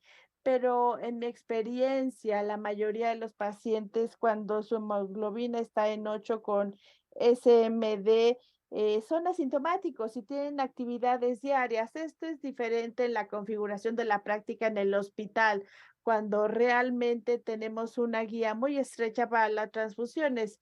Cuando pensamos en los pacientes SMD que tienen más de 70 años, están en casa, tienen que irse a bañar y tienen actividades, la hemoglobina en 7 es una limitación, así cuando tienen 7 o más bajos, sí, trasfundo sangre. Cuando los pacientes me dicen que están totalmente asintomáticos, que pueden hacer todas sus actividades a pesar de que la hemoglobina esté en 7.1, me siento cómodo en solo observarlos. Me baso en qué tanto pueden hacer en su vida cotidiana cuando son pacientes externos. Los pacientes más jóvenes o que no tienen tantas comorbilidades, quizás les vaya bien con 7 y un poquito más. Los pacientes de más edad con comorbilidades primordiales necesitan mínimo 8 más, les doy unidades cada 2 o 3 semanas en lugar de que reciban una unidad porque necesitarían transfusiones más frecuentes. Si están hospitalizados, pues hay más restricciones en cuándo puede uno transfundir, si es solo unidad, pero en realidad no existe un consenso o datos, pruebas que soporten estas decisiones. Muchas gracias, doctor. Una pregunta que quisiera escuchar los comentarios tanto de la doctora Báez como del doctor Solís Poblano, que están aquí, y que ambos están pues en instituciones públicas un poco distintas y fuera de la Ciudad de México, ¿no?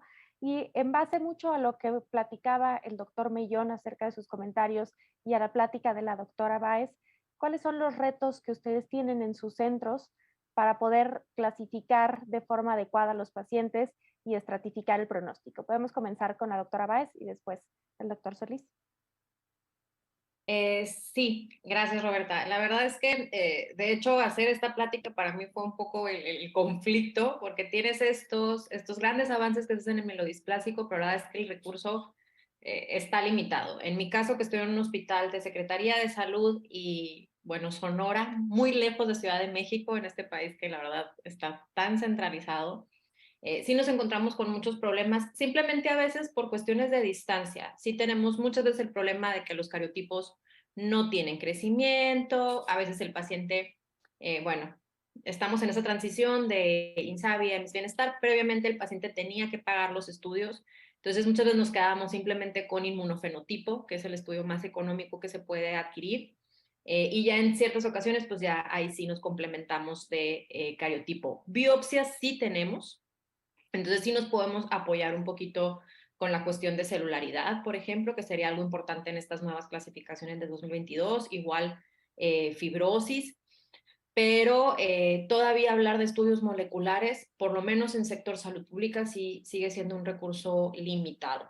Entonces, bueno, ahí es donde entra toda esta evidencia del mundo real de qué herramientas podemos utilizar, y que creo que algo muy importante, y retomando un poco el caso clínico que presentó la doctora Liliana Briceño, la evolución clínica del paciente, ¿no? O sea, realmente nos vamos guiando mucho por eso, por el requerimiento transfusional, por la edad, de COG. Finalmente así es como terminamos orientándonos para las sesiones terapéuticas. De acuerdo. Doctor Solís. Y bueno, gracias. Buenas noches a todos. Definitivamente el reto que tenemos nosotros es tener siempre a la mano los estudios de citogenética o moleculares, que ahorita como se está viendo, pues vamos a necesitarlos de aquí en adelante. En ese aspecto podría considerarme afortunado, ya que nuestro hospital ha conseguido tener estudios subrogados. Desafortunadamente tenemos espacios en blanco en el cual se nos acaba el contrato y tenemos que esperar unos 15 días, un mes y medio en que se renueve el contrato al laboratorio al cual subrogamos, y en ese tiempo pues podríamos perder el seguimiento o el diagnóstico de alguno que otro paciente. Es cierto en cuanto a lo que comenta la doctora Báez y regresando a los comentarios del doctor Millón,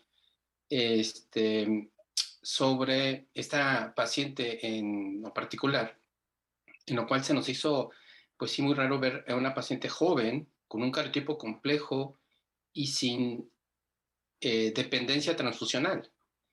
aunado a esto, que no nos entregó el reporte de cariotipo de laboratorio, sino más bien venía en una nota médica nada más. Y fue por eso que nosotros, al contar con el estudio, y sobre todo, como viste, el cariotipo salió normal, pero el FISH sí nos detectó la presencia de lesión del 5Q, fue que pues cambiamos abismalmente el pronóstico de esta paciente, y nuevamente al tener ya este medicamento en nuestro cuadro básico, podérselo otorgar y ver que pues realmente hubo cambios favorables hacia ella. Pero definitivamente tener los estudios siempre a la mano, y bueno, ahorita ojalá tener en un futuro acceso a secuenciación, bueno, sería lo ideal para poder estratificar mucho mejor a nuestros pacientes. De acuerdo, sin duda, pues es un reto muy importante que tenemos en todos los países en vías de desarrollo, lograr pues tener un acceso para todos los pacientes a estas pruebas sofisticadas y de forma pues accesible para todos, ¿no? Otras preguntas muy interesantes para el doctor Rami, moviéndonos un poquito hacia el escenario de los síndromes mielodisplásicos de riesgo alto, ¿no? Que no es el tema del día de hoy, pero es un tema que siempre genera muchas preguntas. En ese contexto de los síndromes mielodisplásicos de riesgo alto, está este grupo de pacientes que son de riesgo alto principalmente por alteraciones genéticas, pero sin blastos, y que queremos llevar a trasplante. ¿Cuál es el beneficio en estos pacientes de darles algún tratamiento previo al trasplante, o más bien llevarlos directamente al trasplante en estos pacientes que en realidad no tienen blastos incrementados?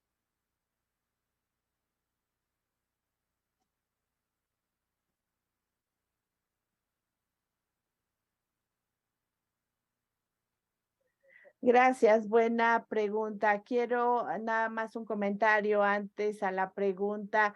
A veces se nos olvida que los estudios que tenemos nosotros es un lujo. Yo visito muchos países y hay muchos como México que no tienen acceso a los estudios por el costo, porque no están, poco a poco el costo será menor, pero como mencionaron, hay tantas otras formas de conocer de forma indirecta, sobre todo las metas, el SFB1, la imagen, si ves sideroblastos de anillos, hay un 80% de probabilidad de asociación con esta mutación. Así que si ves un paciente con un cariotipo, con una anomalía cromosomática, 80% de los pacientes tendrá una mutación del PF53. Ahí puedes hacer la asociación. A veces hay tinciones para la PF53. Hay estudios que sí podemos hacer, y por supuesto el escenario clínico, como describieron el caso, una mujer joven, la médula ósea es una de lesión 5Q clásica, trombocitosis un poco. Hay otros datos que de forma indirecta nos pueden decir, y debemos hacer esto hasta que el costo de la tecnología baje y pueda ser aplicado en todo el mundo. Obviamente esto es importante y esperemos que bajen los costos. Ahora, la otra pregunta que me hicieron es muy buena. Yo no sé si hay una respuesta directa para esta o no, porque es controversial estos tratamientos previos al trasplante. Hay estudios que dicen que sí, que hay que llevar al trasplante directamente, y otros que hay que dar tratamiento. Mi sesgo interno es tratar antes del trasplante si se puede. El tratamiento no va a retrasar tanto el trasplante, pero en general se lleva 3 a 4 meses. La mayoría de estos pacientes son citopénicos. Sabemos que el incremento de los blastos para el trasplante, el resultado es inferior para estos pacientes. El más importante que es la mutación PF53. Si ven los datos, los pacientes que van a trasplante y se detecta PF53, su sobrevida media es de 1 año, y quizás les iría mejor sin el trasplante, y a lo mejor sí, pero quizás el paciente tiene una oportunidad de 70%, 80% de recidiva después de 1 año. Si yo hago el trasplante. A veces me cuesta trabajo presionarlos para que lo tengan de nuestros datos. Podemos ver que esta mutación con el trasplante, el desenlace sea mejor. Así que sigue siendo algo controvertido y podemos citar evidencia que apoya el tratamiento antes, pero también podemos citar evidencia de otros estudios para no hacer el trasplante. Sin embargo, si con el trasplante se mejora trato, este intento, a veces los pacientes tienen un cariotipo muy complejo, puedo llegar a la conclusión que tienen PF53, así que nuestro tratamiento de soporte son los un antitrasplante, pero mi abordaje con el PF53 es tratar antes del trasplante y seguramente los pacientes entrarán en remisión antes del transporte. Entonces, tomo los datos de alto riesgo SMD y en nuestra experiencia hay pacientes que están llegando, el 90% de los pacientes a 2 años de sobrevida. Esperemos que esto mejore, pero por ahorita como digo, nuestro tratamiento fuerte son los agentes hipometilantes. De acuerdo, muchas gracias. Otra pregunta muy interesante. Por lo menos en México se está utilizando ya en algunos pacientes la combinación de azacitidina con venetoclax en pacientes con síndromes mielodisplásicos de riesgo alto, fuera de indicación clara, pero con los beneficios que se han visto por lo menos en los estudios fase 2. Y existe mucho la impresión de que es una combinación que causa muchas citopenias y se tolera mucho peor en estos pacientes en comparación con los pacientes con leucemia mieloide aguda. Entonces, quisiera saber cuál es su experiencia, doctor Romy, de esta combinación en pacientes con síndromes mielodisplásicos.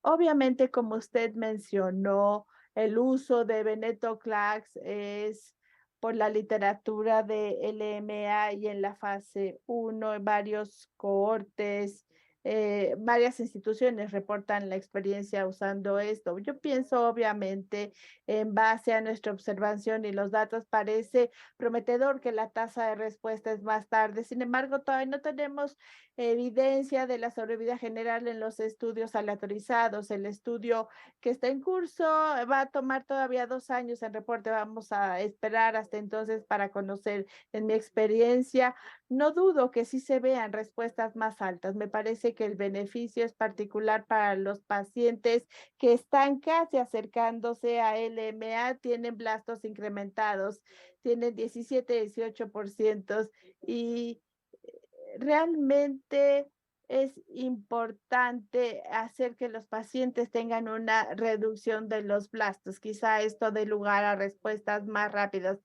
Restringimos el uso de venetoclax cuando hay un incremento los blastes, pero es importante reconocer que las dosis para SMD no es igual que la AML.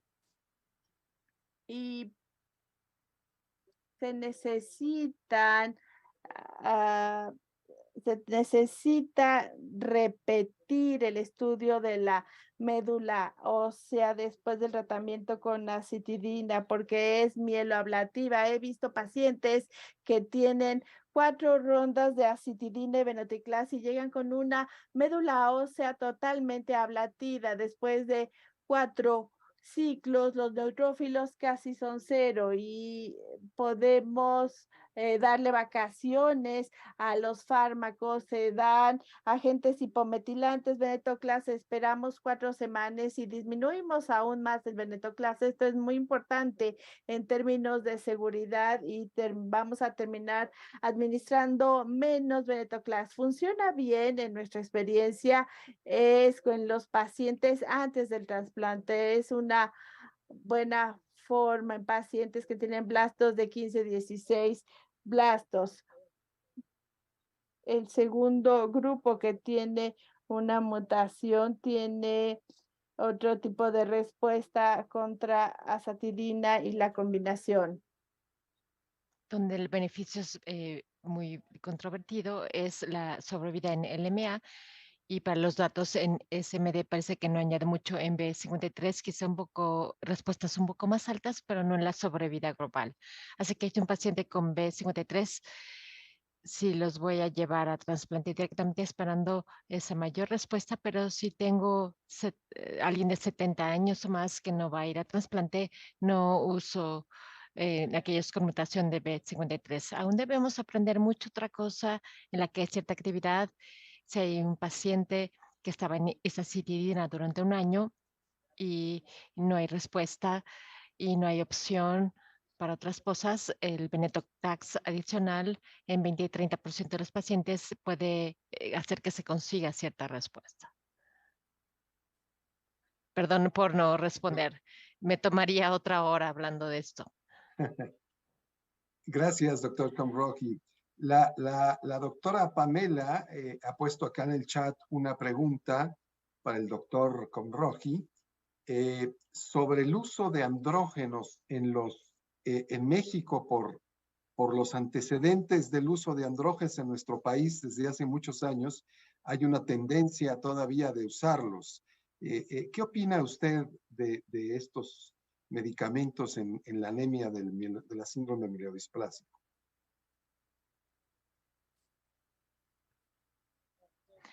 Bueno,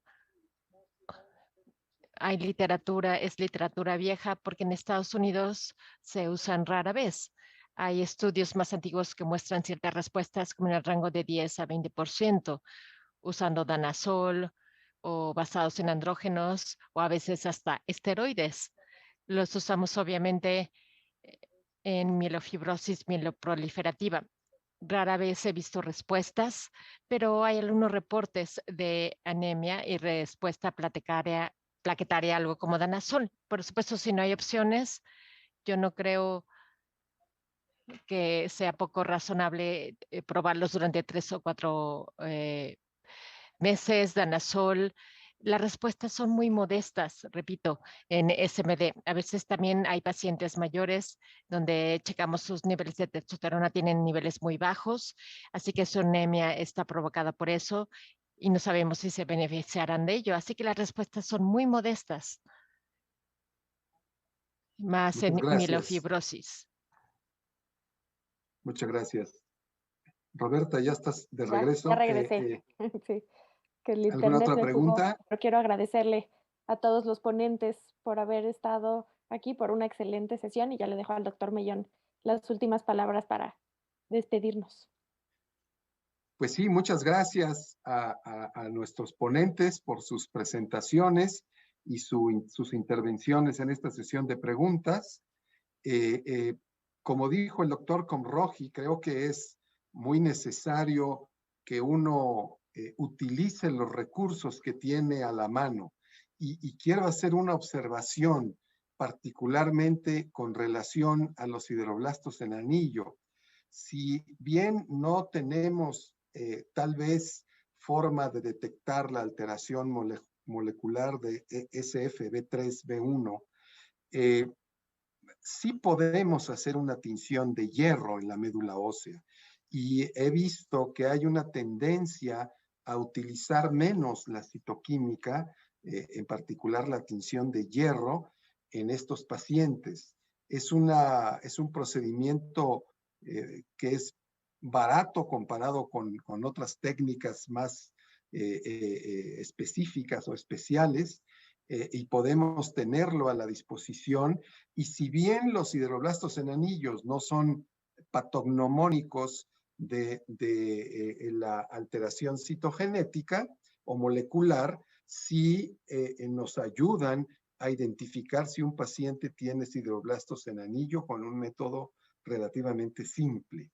Entonces hay que usar los métodos que uno tiene disponibles, y como ha dicho el doctor Komrohi, ya habrá momentos en donde podamos tener acceso a estas alteraciones moleculares que también han llegado demasiado pronto, y a veces es difícil cómo interpretar las alteraciones moleculares que tiene un paciente desde el punto de vista pronóstico o terapéutico.